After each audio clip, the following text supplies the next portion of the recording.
Praise the Lord. ஆண்டவராகிய இயேசு கிறிஸ்துவின் நாமத்தில் உங்கள் அனைவரையும் இன்று சந்திப்பதில் மகிழ்ச்சி அடைகிறேன். இந்த நாள் ஞாயிற்றுக்கிழமை. வழக்கம் போல் எங்களுடைய ஊழியத்தில் இருந்து இன்று நாங்கள் ரெக்கார்ட் பண்ண முடியல. ஏன்னா ஒரு டெத் ஆகிட்டதுனால ஒரு 85 இயர்ஸ் ஒரு மகள் இன்றைக்கு கர்த்தருக்குள்ளாக அவங்க மட்டும்தான் கர்த்தரை ஏற்றுக்கொண்டாங்க. அந்த முழு குடும்பத்திலையும் யாருமே ஆண்டவருக்குள்ளே வரல. இருந்தாலும் அவர்கள் மறித்ததுனால அவங்களுக்கு அது நிமித்தமாக அங்கே ரொம்ப ஒரு சவுண்டு பயங்கரமாக இருந்ததுனால நாங்கள் ரெக்கார்ட் பண்ணலை. ஆராதனை முடித்து வந்து நான் உங்களோடு கூட தயவு செய்தி பகிர்ந்து கொள்ளுகிறேன். கர்த்தர் இந்த நேரத்தை ஆசீர்வதிப்பாராக. நிலையற்ற உலகத்தில் தேவனாகிய கர்த்தர் நமது துணையாக இருக்கிறார். கர்த்தரை நாம் மகிமைப்படுத்துவோம். கர்த்தரே என் துணையானி, நித்தமும் என் நிழலானி. கர்த்தனே என் துணையானி, எத்தனை இடர் வந்து சேர்ந்தாலும் கர்த்தனே அடைக்கலமாயினார். மனுமக்களில் இவர் போலுண்டோ? விண் உலகிலும் இவர் சிறந்தவர். கர்த்தரே என் துணையானீர், நித்தமும் என் நிழலானீர். கர்த்தனே என் துணையானீர். பாவி என்றனை பலர் தள்ளினார், ஆவியில்லை என்றிகழ்ந்தும் விட்டார். ராஜாவும் அன்பு என்னை கண்டது, உம்மை போலையா எங்கும் கண்டதில்லை. கர்த்தனே எம் துணையானீர், நித்தமும் என் நிழலானீர். கர்த்தனே எம் துணையானீர். சுற்றத்தாரும் காலத்தில் குளிர்ந்திட்டார், நம்பினோரும் எதிராக வந்திட்டார். கொள்கை கூறியே பலர் பிரிந்திட்டார், ஐயா உம்மை போலான் எங்கும் கண்டதில்லை. கர்த்தனே எம் துணையானீர், நித்தமும் என் நிழலானீர். கர்த்தனே எம் துணையானீர். ஆயிரம் நாவுகள் நீ தந்தாலும் ராஜனே உம்மை பாடக்கூடுமோ? ஜீவனை உமக்களிக்கின்றேனே, உம்மை போலையா எங்கும் கண்டதில்லை. கர்த்தனே எம் துணையானீர், நித்தமும் என் நிழலானீர். கர்த்தனே எம் துணையானீர். இந்த பொல்லாத உலகத்தில், தீமைகள் நிறைந்த உலகத்தில் ஒவ்வொரு நாளும் எங்களோடு இருந்து பகலை காணச் செய்து, இரவை காணச் செய்து, மத்தியானம் பொழுதுலேயும் எங்களை பாதுகாத்து, பகலோ இரவோ மத்தியான பொழுதோ ஆண்டவரே, மழையோ வெயிலோ குளிரோ எந்த சூழ்நிலைகளோ இயற்கை சூழ்நிலைகளோ எப்பேற்பட்ட விதங்களில் பல சட்டத்திட்டங்கள் மாறினாலும், மனிதர்கள் மாறினாலும், சூழ்நிலைகள் மாறினாலும் மாறாத தேவன் ஒருவர் இருக்கிறேன். உங்கள் அன்புக்கு நன்றி செலுத்துகிறோம் அப்பா. நான் உங்கள் நடுவிலே இருக்கிறேன் என்று சொன்னேன். எங்கு 2 பேராவது 3 பேராவது என் நாமத்தினாலே கூடி வந்திருக்கிறீர்களோ என்று சொன்னேன். அப்படியே இந்த யூடியூப், ஃபேஸ்புக், வாட்ஸ்அப், மெசஞ்சர் மூலமாக, தனிப்பட்ட கால்ஸ் மூலமாக இணைந்திருக்கிற பிள்ளைகள் ஒவ்வொருவரையும் நமக்குள்ளாக நம் நடுவிலே இருக்கிற ஆண்டவராகிய இயேசு கிறிஸ்துவின் நாமத்தினால் உங்கள் அனைவரையும் வாழ்த்தி இந்த அருமையான நேரத்தில் வார்த்தையின் வெளிச்சத்திற்குள் கடந்து வரும்படி உங்களை அன்போடு வாழ்த்தி ஆசீர்வதித்து ஜெபிக்கிறேன். எல்லா துதியும் கனமகிமையும் கர்த்தர் ஒருவருக்கு செலுத்துகிறோம், இயேசுவின் மூலம் பிதாவே. ஆமென், ஆமென். இந்த நாளில் நாம் பார்க்க போகிற செய்தியின் தலைப்பு, துன்ப நேரத்திலும் இணைந்திருக்கிறீர்களா?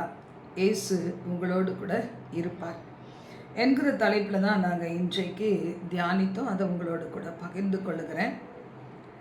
இந்த கடைசி காலங்களாக ஆனதுனால வசனம் சொல்லுகிறது, உங்களை காட்டி கொடுக்கிறவர்கள் வேற யாரும் இல்லை, சபைகளுக்குள்ளேயே இருப்பாங்க என்று சொல்லி கடைசி காலத்திலே இப்படிப்பட்ட பிள்ளைகள் எழும்புவார்கள். கள்ள சகோதரர்கள் அவர்கள் உங்களை காட்டி கொடுக்கிறதாக எழும்புவார்கள். ஒருவரை ஒருவர் காட்டி கொடுத்து அவர்கள் என்ன செய்வாங்க, அழிவிற்கு நேராக நடத்துவதற்கு ஒரு கூட்ட ஜனங்கள் எழும்பலாம். அவள் அந்நியர்கள் அல்ல, உங்களுக்கு உரியவர், உங்களை போன்றவர்கள், உங்களைப் போலவே ஆண்டவராக இயேசு கிறிஸ்துவின் பிள்ளைகள் என்று சொல்லுகிறவர்கள். ஆனாலும் சபைகளிலே, சமுதாயத்திலே நாம் ஒருவேளை ஆவிக்குரிய வட்டாரத்திலேயே நம்ம வாழ்கிறதா இருந்தாலும் அப்படிப்பட்டவர்களுக்குள்ளேயும் வருவார்கள் என்று சொல்லி வேதம் சொல்லுகிறது. அப்படியெல்லாம் பார்க்கும்போது நாம் என்ன செய்ய வேண்டும்? இந்த கடைசி காலங்கள் ஆகிவிட்டது, கர்த்தருடைய வருகை சமீபமாயிற்று என்பதை நாம் புரிந்து கொள்ள வேண்டும் என்று சொல்லி நமக்கு நல்ல அறிய வேண்டிய ஒரு சத்தியம் இது. கர்த்தருடைய வார்த்தையில் நாம் பார்க்கும்போது நம்மில் அநேகர் நல்லா இருக்கிற காலங்களிலே, இளமையாக இருக்கிற காலங்களிலே, இல்லைன்னா ஒரு நல்ல சம்பாத்தியம் இருக்கிற காலங்களிலே, உடல் உழைப்பு இருக்கிற காலங்களிலே, ஆரோக்கியம் நிறைந்த காலங்களிலே நம்மோடு இணைந்திருக்கிற அநேகரை நாம் பார்த்துருக்கக்கூடும். ஆனால் நமக்கு ஒரு துன்பம் வரும்போது ஒரு சிலர் சொல்லுவாங்க, உன்னால் நான் கெட்டேன் அப்படி சொல்லுவாங்க. உன்னால தான் இந்த ஆண்டவராகிய இயேசு கிறிஸ்துவுக்குள்ள வந்தேன், அப்படி இல்லைன்னா நான் எப்பேற்பட்டவனாகவே இருந்து நான் சந்தோஷமாகவாது இருந்திருப்பேன், இப்போ என்னுடைய கரங்கள் கட்டப்பட்டதாயிடுச்சுலாம் நிறையா சொல்லுவாங்க.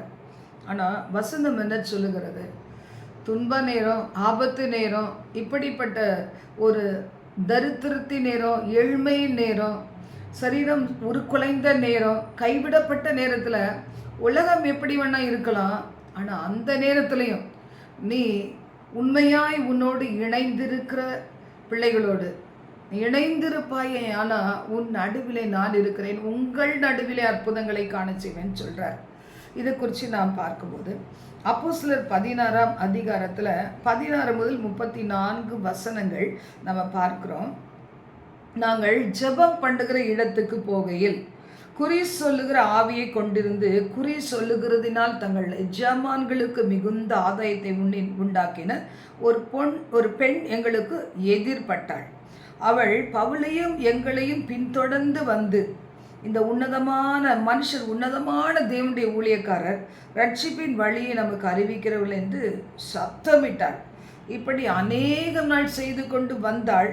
பவுல் சினம் கொண்டு திரும்பி பார்த்து, நீ இவளை விட்டு புறப்படும்படி இயேசு கிறிஸ்துவின் நாமத்தினாலே உனக்கு கட்டளையிடுகிறேன் என்று அந்த ஆவியுடனே சொன்னான். அந்நேரமே அது புறப்பட்டு போயிடுச்சு. இதுதான் நடந்த ஒரு காரியம்.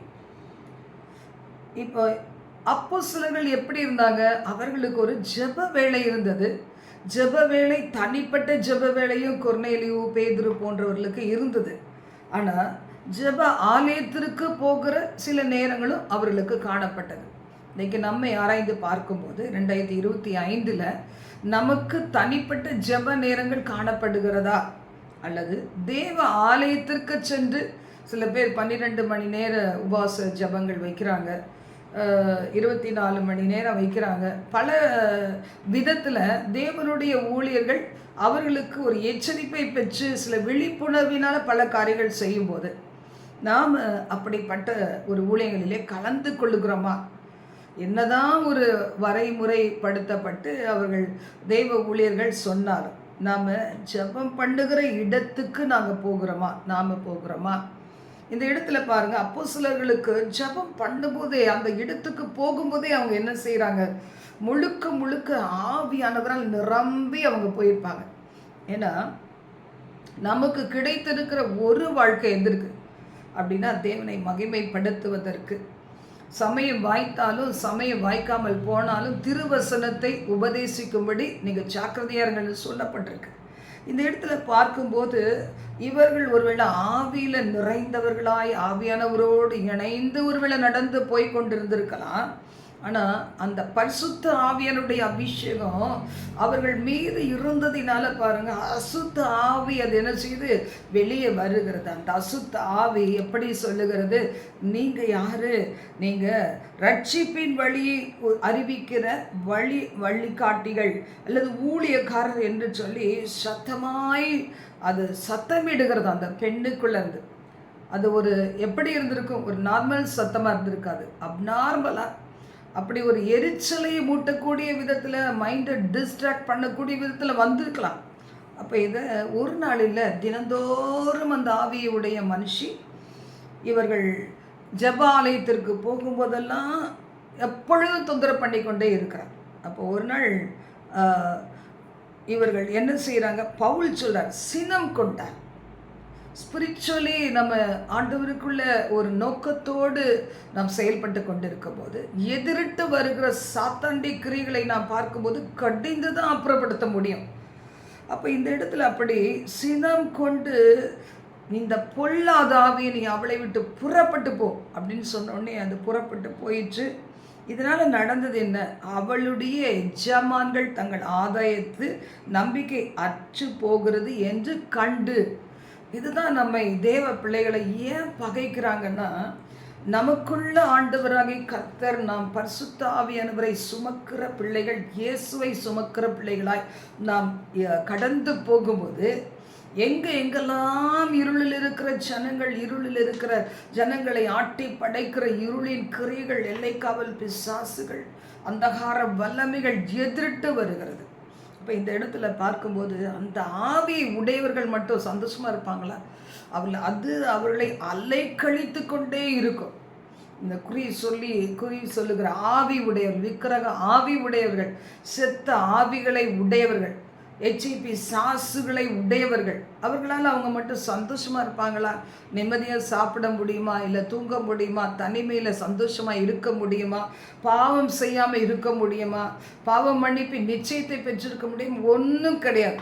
அவங்க பர்சனலி ரொம்ப அஃபெக்டட் பீப்புளாக தான் இருப்பாங்க. அவங்க அவ்வளவு தூரம் அவர்கள் வேதனைப்படுத்தப்பட்ட பிள்ளைகளாக தான் இருப்பாங்க. ஆனால் அவர்களை வேதனைப்படுத்தின ஆவியை தான் அப்போஸ்தலனாகிய பவுல் அதட்டினார், அது அகன்று போனது. ஆனால் இந்த ஆவியை உடைய ஒரு மனுஷி சொல்லுகிற இந்த குறி இல்லைன்னா என்ன இருக்குதோ அதன் மூலம் பிழைத்த பிள்ளைகளுக்கு வேதனை வருது. ஐயோ, நம்ம பிழைப்பத்து போயிட்டோமே என்று சொல்லி அவர்கள் என்ன செய்கிறாங்க, பவுலையும் சீலாவையும் பிடித்து அங்கே இருக்கிற அதிகாரிடத்தில் ஒப்புவித்து, யூதர்களாகி இந்த மனுஷர் நம்முடைய பட்டணத்தில் கலகம் பண்ணி ரோமராகி நாம் ஏற்றுக்கொள்ளவும் அனுசரிக்கவும் தகாத முறைமைகளை போதிக்கிறார்கள் என்றார்கள்.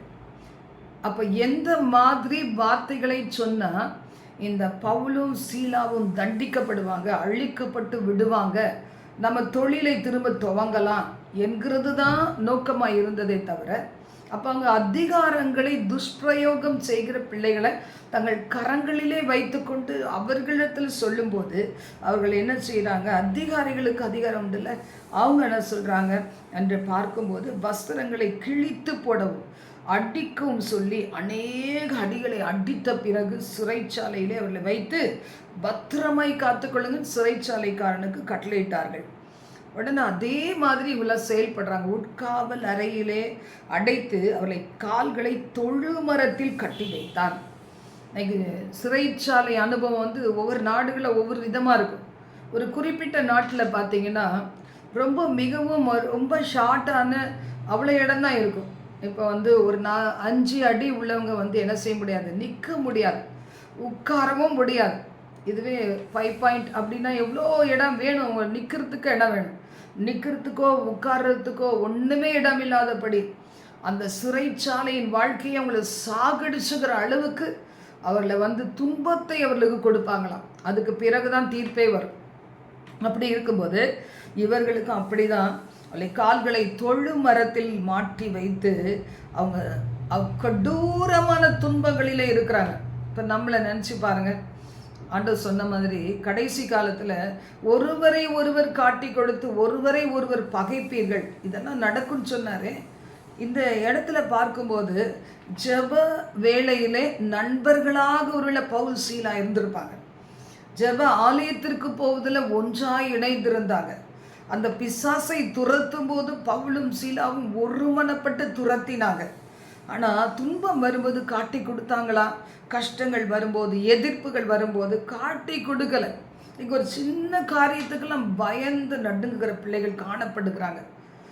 இன்றைக்கி எங்களுடைய ஊழியத்திற்கு அருகாமையில் அந்த அம்மா அந்த ஒரு மாடி ஏறி வருவாங்க. அவங்களால முடியாது தான். ஆனால் ஒரு மிஸ்டேக் என்னென்னா, அவர்களால் என்ன செய்ய முடியல, பரிபூர்ணமாய் தேவனுக்குள்ளே சரண்டர் பண்ண முடியல. சிக் பெட்டில் படுக்கிற வரைக்கும் எப்போது சினிமா பாடல் தான் கேட்பாங்க. நான் கூட அவங்கள்ட்ட சொல்லுவேன், இத்தனை வயதாயிடுச்சு, இனிமேலாவது இந்த பாவங்களை விட்டுடலாம், ஆண்டவருடைய ராட்சியத்திற்கு நம்ம போகிறதுக்கு தகுதிப்பட வேணும்னு சொல்லும் போதெல்லாம் அதை அவங்க சரியாக கவனிக்கலை. ஆனால் சிக் பெட்டில் படுத்த பிறகு யோசிக்க திறனில்லை. நிறைய பேர் அப்படி தான் பாருங்கள். கர்த்தருடைய சபைக்கு வருவாங்க, ஞானஸ்தானம் பெறுவாங்க, ரட்சிக்கப்பட்டேன்னு சொல்லுவாங்க, திருவிருந்தில் பங்கு பெறுவாங்க, உலக ஆதாயத்துக்கு மட்டும்தான் சபைக்கு வருகிறவர்களாய் காணப்படுவாங்க. ஒரு நாள் மரணம் வந்தால் என்ன ஆகும்? இப்போ அந்த மகள் மரித்து போன போது எங்களால் ஒன்றும் செய்ய முடியல. நாங்கள் போய் நேற்று தினத்தில் வேறு ஒரு இடத்துல ஊழியம் இருந்தது. அருமையாக நிறைய சகோதரிகள் அவர்கள் ஆவியானவரை பெறாத பிள்ளைகளாய் பல கஷ்டங்கள் அவர்களுக்குள்ளாக வந்து கலந்து கொண்டாங்க. அந்த இடத்துக்கு நாங்கள் போக வேண்டியிருந்தது. ஆனால் குறிப்பிட்ட நேரத்துக்கு போக முடியல. அதனால் தொடர்ச்சியான ஊழியங்கள், சில கடமைகள் எல்லாமே டிஸ்டர்ப்டு ஆயிடுச்சு. ஆனால் அங்கே நாங்கள் போய் அவர்களை ஜெபிக்கும் போதே சொல்லிட்டாங்க, நீங்கள் எங்கள் இஷ்டப்படி எங்கள் அம்மாவுடைய சரீரத்தை நாங்கள் எடுத்து போடணும் அப்படின்னு சொல்லிட்டு அவங்க அதை அவ்வளோதான் சொன்னாங்க. சரி, நாங்கள் போயிட்டு ஜெபித்தோம், பேசாமல் வந்துட்டோம். இன்றைக்கி அவருடைய அடக்க ஆராதனை, கீழே பயங்கரமான கொட்டு சத்தம். அப்போது நான் சொன்னேன், நம்ம எப்போவுமே சத்தம் வெளியே வர்ற மாதிரி ஆராதிக்க மாட்டோம். இன்றைக்கி ரொம்ப சைலண்ட்டாக ஆராதிச்சுட்டு நம்ம எதுவும் டிஃபன்லாம் வேணாம், இன்றைக்கி ஒரு நாளைக்கு மற்றவர்களுக்காக அவங்க வேதனைப்படாத படிக்க, இடர்கள் அடையாத படிக்குன்னு சொல்லி ஆராதனைக்கு வாங்கன்னு சொன்னால் ஒரு சிலர் வரவே இல்லை. எதுக்காக? அவர்களில் யாராவது வந்து நம்மளை தாக்கிடக்கூடாதுன்ற ஒரு பயம். இப்படி இருக்கிறவங்க ஆண்டவருடைய ராஜ்யத்துக்கு பிரயோஜனம் உள்ளவங்களா? யோசித்து பாருங்கள். கிதியோனோட தேவன் 300 பேர் தான் கொடுத்தார். கிதியோனா எல்லாரையும் நம்பினார். அவர் கூட வந்தவங்க எல்லாரையும் நம்பினார். ஆண்டவர் சொன்னார், இல்லை இல்லை, இவர்களெல்லாம் உன்னோட வந்து அந்த வெற்றியை சுதந்திரிப்பதற்கு ஆர்ப்பரிப்பதற்கு காரணமானவர்கள் அல்லன்னு சொல்லி பயமும் திகிலும் உள்ளவன் எவனை ஓடிட்டாங்க. அந்த மாதிரி இன்றும் நாம் காணப்படுவோம், நம்ம சிலர் காணப்படுவோம். கர்த்தரை வார்த்தை பாருங்கள், இந்த பேதுரு அந்த பவுலும் சீலாவும் இணை பிரியாமல் இருந்தாங்க. முப்புரியோடு சீக்கிரம் அறாது. தானியேலும் அவனுடைய நண்பர்களும் இணை பிரியாமல் இருந்தாங்க. கழுத்துக்கு கத்தி வச்சாலும் பிரியாமல் இருந்தாங்க. அவர்கள் நடுவிலே ஆண்டவர் வந்தார். அவருடைய விண்ணப்பத்தை கேட்டார். ராக்கால சொப்பனங்களிலே, தரிசனங்களிலே தானியேலுக்கு மறைப்பொருளை வெளிப்படுத்தினார். எல்லோரும் தப்பு வைக்கப்பட்டாங்க. பெரிய ஆரவாரம், ஆர்ப்பரிப்பு. இந்த நாளில் கூட நாம் நமக்கென்று சில நண்பர்களை வைத்துக்கொள்ளணும். அதுக்காக லேடிஸோட ஜென்ஸோட வாலிப மகனோட வாலிப மகள், தன்னை போலவே வாலிப மகளோட இல்லை பெரியவர்களோட ஐக்கியம் வைத்து கொள்ளலாம், ஜெபிக்கலாம். இது தாண்டி போகும்போது பிரச்சனைகள் உருவாகலாம். இதில் நான் பார்க்கும்போது இவங்க என்ன செய்கிறாங்க, பாடி துதித்தாங்களாம். ஒன்று போல பாடி துதிக்கிறாங்க. இன்றைக்கி வீடுகள்லேயே ரொம்ப பிரச்சனை இருக்கும். வீட்டில் பொருளாதார நெருக்கடியோ சில வேறு ஏதாவது பிரச்சனைகள் இருக்கும். ஒரு கணவன் சொல்லார் மனைவியை பார்த்து, பாடாத. மனைவி கணவனை பார்த்து, சர்ச்சுக்கு போவாத, போய் என்ன கண்ட. பிள்ளைகள் சொல்லுவாங்க. ஆனால் இந்த இடத்துல பவுலும் சீலாவும் இணைந்து கொண்டார்கள். ஒன்றாக இணைந்து இத்தனை வேதனை, இத்தனை கஷ்டங்கள் நடுவிலே அவர்கள் என்ன செய்தாங்களா, துதித்து பாடினார்கள். தேவனை துதித்து பாடினார்கள். அதை காவலில் வைக்கப்பட்டவங்க எல்லாருமே கேட்டுக்கொண்டிருந்தாங்களாம். அப்போ அந்த இடத்துல சிறைச்சாலின் அஸ்திபாரங்கள் அசையும்படியாக பூமி அதிர்ந்து கதவு திறந்து எல்லாரும் வெளியில் வந்துட்டாங்க. அப்போது அந்த சிறைச்சாலைக்காரன் பார்க்குறான், ஐயோ கதவெல்லாம் திறந்துருக்கு, இவங்க எங்கே போயிட்டாங்களோ தெரியலையே, செத்து போயிடலாம், நம்மை அழித்து கொள்ளலான்னு சொல்லி நினைக்கும் போது, நீ உனக்கு கெடுதி ஒன்று செய்து கொள்ளாதே, நாங்கள் எல்லாம் இங்கே தான் இருக்கிறோன்னு சொன்னோன்னே அவர்கள் என்ன செய்வாங்க, ஐயோ இத்தனை பெரிய ரட்சிப்பா. அப்போ நான் ஓடி வந்து அந்த பவுல் சீலா கால்களை விழுந்து கெஞ்சுக்கிறாங்க. நாங்கள் என்ன செய்தோம், இப்படிப்பட்ட ரட்சிப்பின் தேவனை இவ்வளவு நாள் வரைக்கும் அறியாமல் இருந்தோமே. இதுக்கு காரணம் என்ன? பவுலும் சீலாவும் இணைந்திருந்தாங்க, துன்பத்திலையும் பிரியாதிருந்தாங்க, ஒருத்தரை ஒருத்தர் காண்பித்து கொடுக்காம இருந்தாங்க, ஒருத்தர் பிளேம் பண்ணாமல் இருந்தாங்க, துன்பமானாலும் இணைந்தே நடந்தாங்க. அவர்களுக்கு நடுவிலே கர்த்தர் இருந்து பெரிய காரியத்தை செய்தார். அப்போ இதில் நாம் பார்க்கும்போது இது இவ்வளவு பெரிய ரட்சிப்பை தந்த தேவனை நாங்கள் ஏற்றுக்கொள்ள நாங்கள் என்ன செய்யணும்? அப்போ அந்த ரட்சிப்பின் வழி என்ன? ஆண்டவராக இயேசு கிறிஸ்துவை இருதயத்தில் ஏற்றுக்கொண்டு உன் பாவங்களுக்காக கர்த்தர் மரித்தார், ரத்தம் சிந்தினார் என்பதை ஏற்றுக்கொண்டு சிவேர் இருக்கிறவனுடைய பாவ கரைகள் இயேசுவின் இருதயத்தை உடைத்து நொறுக்கி பழையபடி அவரை சிலுவையில் அறையச் செய்யும் என்பதை உணர்ந்து மனம் திரும்பி மனக்கசந்து அழுது ஆண்டவராக இயேசுவை நோக்கி என்னை மன்னித்து விடும் என்று கதறும்போது அவருடைய இரத்தம் நம்மை சுத்திகரிக்கிறது. இந்த அனுபவத்திற்குள்ளாக வந்து முழுகி ஞானஸ்தானம் பெற்று ஆவியானவரால் நிறைந்து கர்த்தருக்காக வாழ வேண்டிய காரியம் உண்டு என்பதை அவர்கள் சொல்லும்போது அவங்க என்ன செய்கிறாங்க, கர்த்தராக இயேசு கிறிஸ்துவை நீங்கள் இன்னைக்கு ஒருத்தராக்கீங்களா, நீங்கள் விசுவாசிங்க, குடும்பம் முழுவதையும் ஆண்டவர் ரட்சிப்பான்னு சொல்லி சொன்ன உடனே அவங்களை கூட்டிகிட்டு போயிட்டு விருந்துக்கு செய்கிறாங்க. அவங்க வந்து ஞானஸ்தானம் எடுக்கிறாங்க, சந்தோஷமாக இருக்கிறாங்க. அது வரைக்கும் சந்தோஷம் இல்லை. அப்போ அந்த துன்பத்தின் நடுவில் ஒரு பவுலும் சீலாவும் துதிப்பதிலே இணைந்து துன்பத்திலேயும் இணைந்து நடந்ததுனால பாருங்கள், அங்கே பெரிய ஆத்தும ரட்சிப்பையே தேவன் கொடுத்தார். அப்போ அவ்வளவு பெரிய ரட்சிப்பு உண்டாவதற்கு காரணம் என்ன? ஆண்டவர் தங்கள் நடுவில் இருக்கும்படி அவர் இருவரும் நடந்து கொண்டது தான். குடும்பத்தில் பிரச்சனைகள் வரும்போது தான் குடும்ப ஜெபங்களை உண்டு பண்ண வேண்டும், கர்த்தரை நோக்கி இணைந்து கொள்ள வேண்டும். ஒருவேளை உங்களுக்கு ஜெபிக்க தெரியலனா உங்கள் குடும்பத்தை சார்ந்தவங்க ஜெபித்தா பயபக்தியோடு ஆமேன்னு சொன்னாலே போதும், அது அப்படியே நடக்கும். முறுமுறுக்காமல் இருந்தாலே போதும், ஆசீர்வாதங்கள் தங்கும். ஒருவரை ஒருவர் காட்டி கொடுப்பது போல உங்களால் தான் நடந்தது, உங்களால் தான் நடந்தது என்று சொல்லி அந்த பிசாசை இந்தை பண்ணாமல் இருந்தாலே போதும், அவன் தலை திருக்கி ஓடிப்போவான். இன்னைக்கு நீங்கள் யோசித்து பாருங்கள், நம்மளை யோசித்து பார்ப்போம். எப்போது மன உறுதியோடு இணைந்து நடக்கிறோமா? ஒரு கணவன் மனைவி கடைசி வரைக்கும் இணைந்து வாழ்றது கஷ்டமான காரியம்தான். ஆனால் ஒரு உறுதி எடுக்கிறோம் பார்த்தீங்களா, தேவ சமூகத்தில் மரணம் தவிர உண்மையும் என்னையும் பிரிக்கிறதுக்கு ஒன்றும் இருக்காதபடி உத்தமமாக இருப்பேன்னு நீங்கள்லாம் நம்ம திருமண நேரத்தில் பாருங்கள் நம்ம கேட்டிருக்கிறோம். ஒருவேளை அந்த மாதிரி ஒரு அனுபவத்துக்குள்ளாக அந்த சமயத்தில் நம்ம என்ட்ராய்ந்து தான் வெளியே வந்தோம். அப்படின்னா இன்றைக்கி நீங்களும் நானும் செய்ய வேண்டியது என்ன உபத்திரவம் நெருக்க வந்தாலும் எத்தனை சோதனைகள் வந்தாலும் கிறிஸ்துவின் சபை அழிச்சிட முடியாது.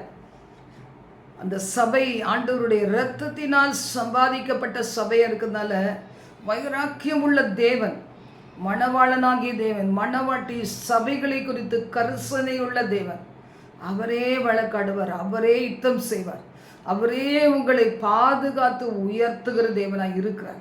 ஒருவேளை பல காரியங்கள் வரலாம், அதனால நமக்கும் இந்த மாதிரி ஏதாவது சம்பவித்திருமோ என்பதில்லை. சம்பவித்தாலும் அப்படிங்கிறதான் இன்றைக்கு நம்மக்கிட்ட இருக்க வேண்டிய மன உறுதி. ராஜாவை உமது கைக்கும் தப்புவிப்பார், எரிகிற அக்கினிச்சூளைக்கும் தப்புவிப்பார், அப்படியே தப்புவியாமல் போனாலும் இந்த உறுதி உங்களுக்கு எனக்கு இருக்குதா? நிச்சயமாக தேவன் நம்மை ஆவிக்குரிய வாழ்க்கையில வளர்த்து ஆத்மாவை வாழ பண்ணி ஆத்மாவை பூஷ்டியும் பசுமையுமாய் மாற்றி ஆத்ம நேசராகி ஆண்டவர் உங்களை நிச்சயமாக அந்த லெவல் ஆசீர்வத்தை உயர்த்துகிறது ரொம்ப ரொம்ப உண்மை. நமக்கு இந்த வெளிச்சம் இருந்துச்சுன்னா குடும்பத்துக்குள்ளா வெளிச்சம், சபையில் வெளிச்சம், சமுதாயத்தில், தேசத்தில், உலக நாடுகளில் வெளிச்சம் பரவ முடியும். உலகமெல்லாம் இருளில் இருக்குது.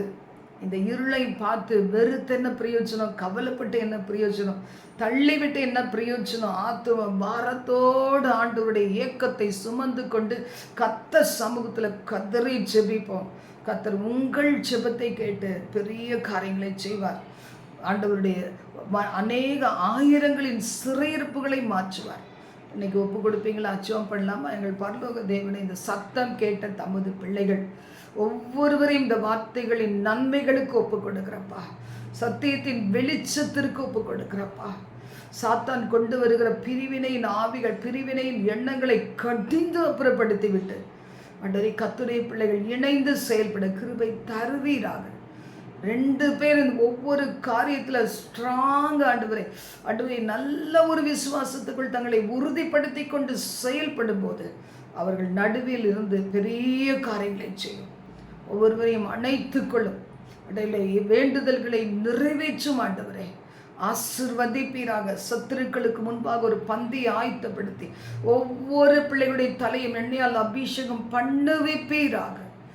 ஆரவாரமும் ஆர்ப்பரிப்பும் அவருடைய குடும்பங்களிலே வரும்படி இயேசு கிறிஸ்துவின் நாமத்தினால் நோக்கி கெஞ்சி கேட்கிற ஆண்டவரே, அதிசயங்களை காணச்சு எல்லா வியாதி விகினங்கள் பயங்கள் எல்லாவற்றையும் கவலைகள் எல்லாவற்றையும் கடிந்து அப்புறப்படுத்தி ஜெபிங்க. இந்த கட்டுகளை உடைப்பீராக. ஜனங்களை விடுவியும். உம்மோடு இணைந்து நடக்கிற வாழ்க்கையை கொடுத்து ஆசீர்வதியும். எல்லா துதியும் கனமகிமையும் கர்த்தர் ஒருவருக்கே செலுத்துகிறேன் இயேசுவின் மூலம் பிதாவே. ஆமென். ஆமென். God bless you.